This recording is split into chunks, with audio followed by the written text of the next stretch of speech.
But let's get a move on then and focus in on a theme, talking a little bit about the overall export boost, whether that's on the annual. Remember, the finance minister is well on record saying that a weaker rupee is good for exports and exporters can reach more countries. Let's chat about this with Sharad Kumar Saraf. He is the president of the Federation of Indian Export Organization, as well as Puru Aggarwal, Group CFO, Vaibhav, global major exporter. Good to have you on board, gentlemen. Many thanks for joining in. Mr. Saraf, I'm going to come to you first. What kind of measures do you expect the finance minister to announce in order to give a boost to the export sector? Do you think that rupee depreciation can lead to revival of exports picking up?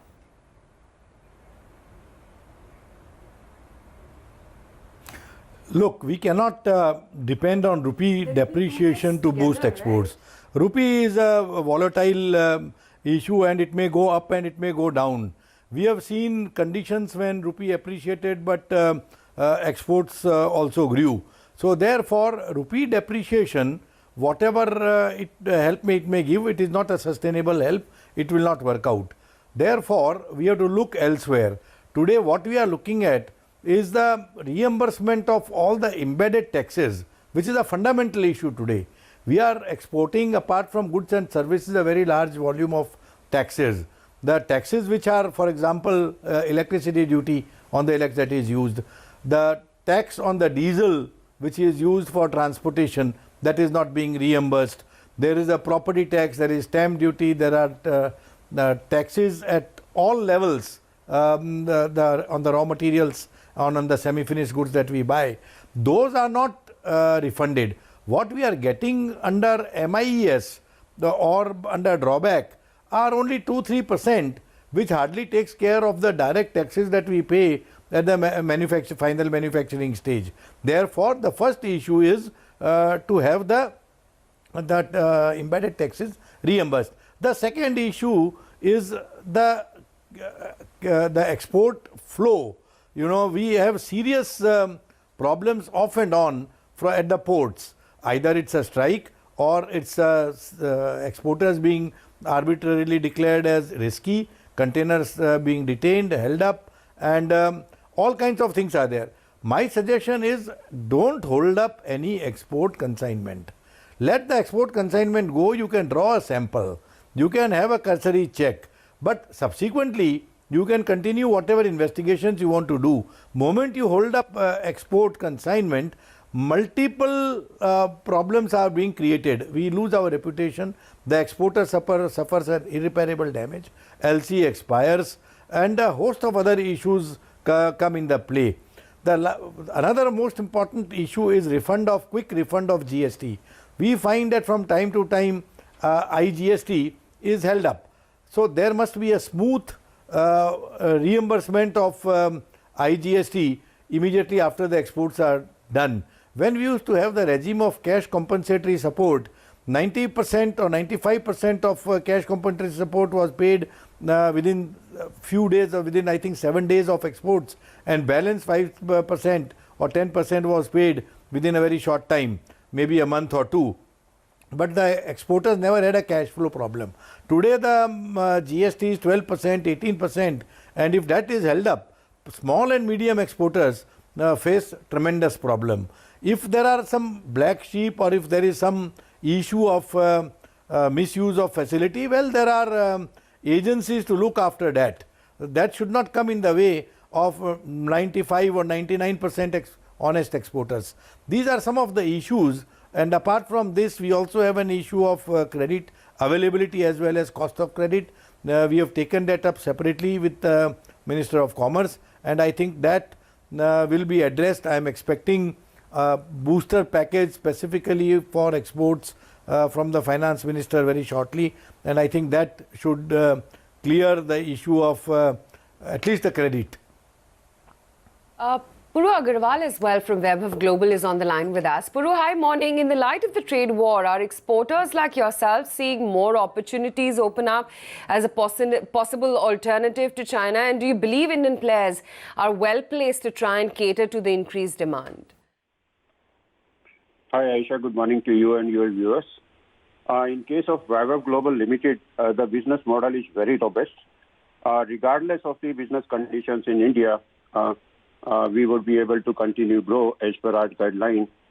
As you know that we are a multinational company in its own right.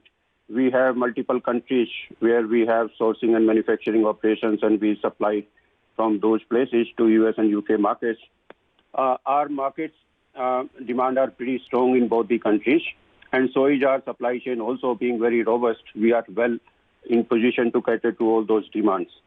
And the problems being faced by some of the industry members, or some of the media reports, if I go through, they are more being reported through the issues cropped up by way of demonetization or liquidity issue or GST regime issue or port issues.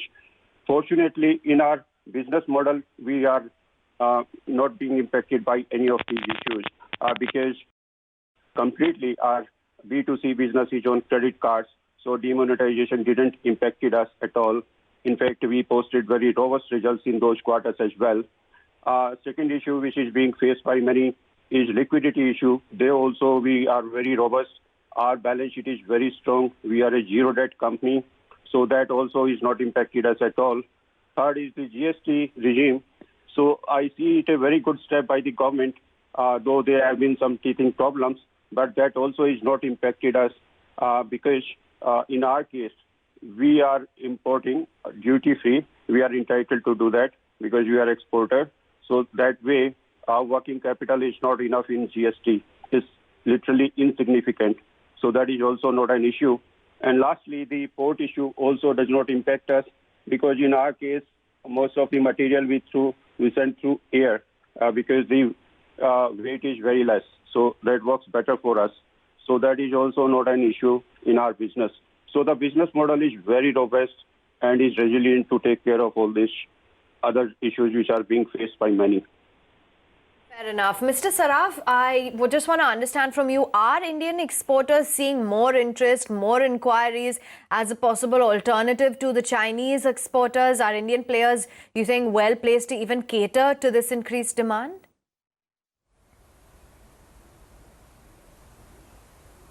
Yes, it is absolutely correct. There we are seeing a very large increase in the inquiries. It's unfortunately our capacities at the moment in most of the commodities and most of the engineering chemicals or even consumer products is just not enough to meet the demand.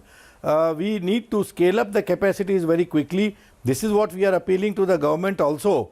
I was very happy to hear from the Prime Minister on the 15th August when he said that every district of the country can become an export hub. Every district has the potential of creating export awareness and give export growth. This is a step in a very right direction. It will also help to solve the problem of unemployment, problem of lack of infrastructure. Here we require urgent intervention of the government to resolve certain policy issues, certain legal issues, and sensitize the district collectors to make them more amenable to the industry, more helpful to the industry, so that even their performance is judged by the industrial growth that they bring in their district, or by the increase in the investments that they bring in their district. At the moment, the need of the hour is to increase production, increase industrialization, which has been stagnant for a very, very long time. In fact, for last almost 15 years, our industrial production is fixed at about 15% of GDP. Even countries like Thailand, South Korea and China have 27, 28 and 29% of industrial production of GDP. So even countries like Thailand is having a lot higher percentage of industrial production in their GDP, while we are stagnating at about 15%. This is the time when we should grow at least up to 20%, if not more. If this is done, we can still clock export growth of about 15% in this. Right. Mr. Saraf, thanks for that. Mr. Aggarwal, I wanted to get in your view then. You have large names, who have been lapping up shares. Can you just tell us a little bit about what your growth plans are, what your expansions are, what should investors look forward to? Your US expansion, your US network, which has seen a lot of expansion as well?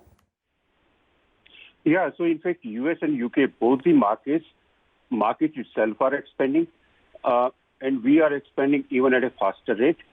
Within our baskets of products, all our categories, they are doing very well.